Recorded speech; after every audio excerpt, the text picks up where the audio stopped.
the meadow. We spent that time in prayer together so that we might make this journey from our head to our heart, where we can experience the meadow together. The meadow, this beautiful place where the sun is shining, where there's a gentle breeze, just the right temperature to be cool in the warmth of the sunshine. This meadow with the green grass and the abundantly colorful wildflowers and a backdrop of mountains and a pleasant sound of a mountain brook behind us. This meadow, this is in the silent space that's with us always. We contrast the meadow that we're talking about today with the clouds of the storyteller that we talked about last week. You see, we're all born in the meadow, and we never leave the meadow.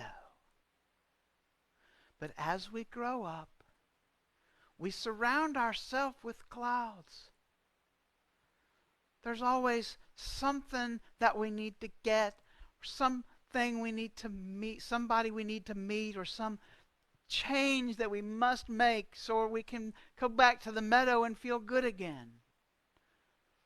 And if you'll remember the story of the alien who came down and saw us with the butterfly net, running around all these clouds around us, even though we're in this beautiful meadow, we're surrounded by these clouds, and we're constantly trying to catch something that's going to make us happy again, that's going to make us be able to see the meadow. And you know it's never going to happen.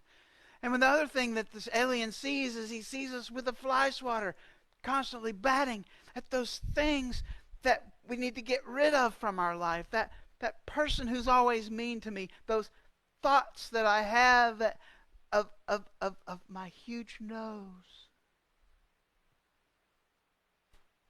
Those things that if we could just get rid of them, we'd feel good again. But the thing is those things are all just clouds. And with the light of compassion, remember compassionate curiosity, where we can become aware when we're trying to capture with the butterfly net or trying to swat at those things we don't need. With compassion, we shine the light of love, and the clouds become less. And we can see that we're really living in the meadow. And this meadow has some properties. And one of those properties is flow. If you'll notice that everything is always changing. We're in the middle of a change of seasons right here in North Alabama. A lot of the leaves are still green, even though winter's getting close. But some of them are changing colors, becoming yellow and bright red and brown and falling from the trees. So we see this flow in nature as the seasons change. We see flow in our life as we grow from the toddlers all the way up to the adults we are now. We see the change in our face every morning. Sometimes it's gradual and we don't notice it. But we can look back at a picture from 10 years ago and see a difference. So there's this flow. Things are always changing. In this prayer, we affirm divine order. Because in the midst of all of this flow, there is an intelligence. And it's this intelligence that allows us to trust in the flow. That everything is in divine order and it is okay. Somehow it comes out the way it should. And it is okay.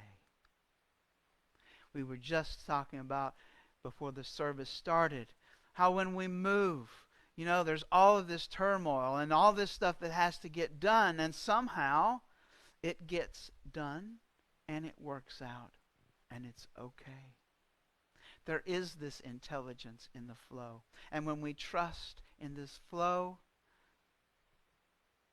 it comes out okay.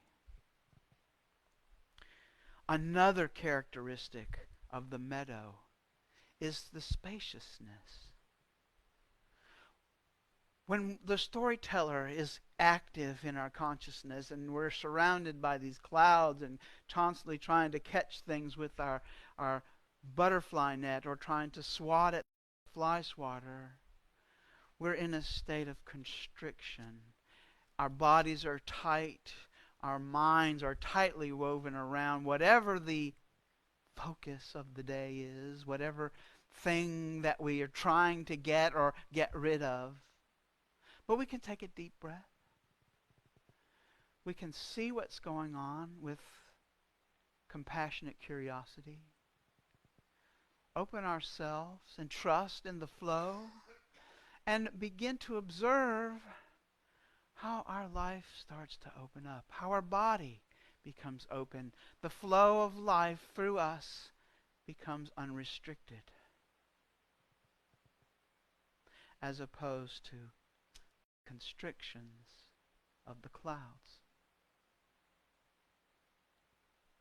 Nature tells us all about this spaciousness.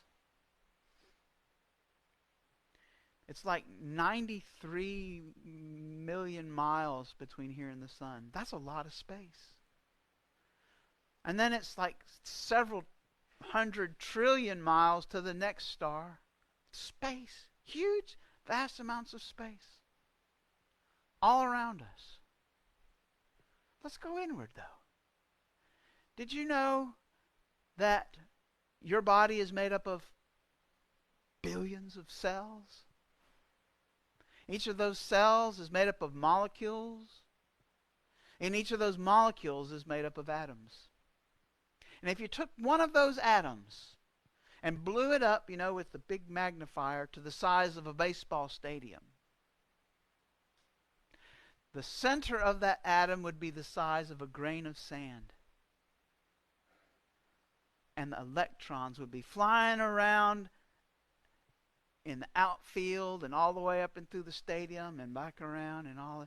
Look at all that space between the center nucleus and all those electrons in the cloud. Huge amounts of space. And that's in every atom, making up every molecule of every cell in your body. We are mostly space. This physical, it's just an illusion. There's a lot of space in us. We're spacious creatures. So this spaciousness is all around us. So let's open ourselves, and instead of being constricted down and blocking the flow of life, let's open up, realizing the space inside of us. Science has come to know that really everything is just light. Beings of light. Each atom is really just light. It's more or less condensed down from a proton to a neutron versus an electron. Or a photon, which we talk about light being photons. But it's just a wave. It's energy. That's why a nuclear bomb or a nuclear power plant works. Because that substance that's being converted into nuclear energy is really all energy. The nuclear power plant breaks it into its energy component. And the mass goes away, but it's converted into energy. Light. In Genesis chapter 1, God said, "Let there be light." This was even before there was a sun or there were stars. Let there be light. And in Aramaic, that word light is nura, which means a reflection of divine light. Let there be a reflection of divine light. And guess what? That's where we're at. We are all part of this reflection of divine light. And we are that light. And what is that light really? But love. God is love. And we are this energy that is us, this whole field that connects us all together, this field of energy, this field of light is a field of love. When we're in this place of love, we are experiencing the spaciousness. When we go to separate self, we contract. We think we're in it alone. We're afraid. We're angry. But in love, we open ourselves to Spirit. The flow of life through us. There is room. And we can feel it in our bodies. Our bodies will tell us when we're in a place of separate self. In Aramaic, Jesus called it nafsha. It's our separate self. As opposed to ruah, which is translated as spirit.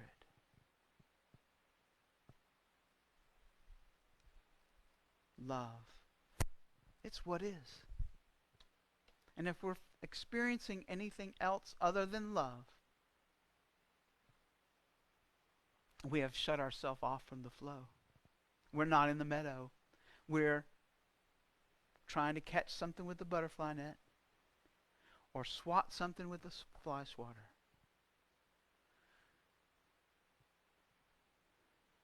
Our compassionate curiosity of what it is we're trying to catch or get rid of in our life helps us to go back to the meadow. Because when we become aware with compassion for ourselves, forgiving ourselves, knowing that it's okay, this is part of who we are. We were here to see this.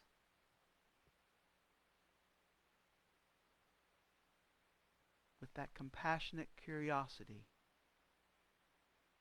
we shine the light of love into our life. The clouds that the storyteller brings dissipate, and we can experience the meadow. That meadow is the stillness. We went there together in our prayer, the silence, the stillness.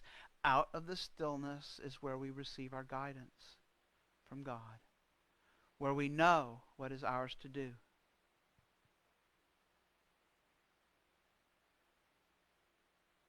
So those characteristics of the meadow.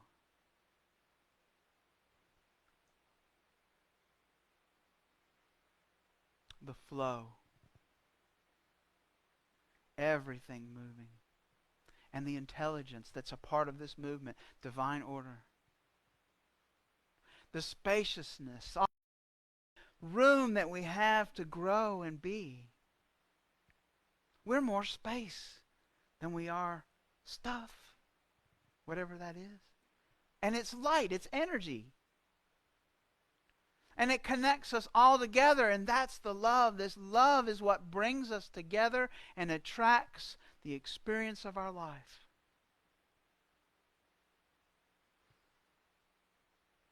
And when we remember this, love, we open up to the spaciousness and feel the stillness.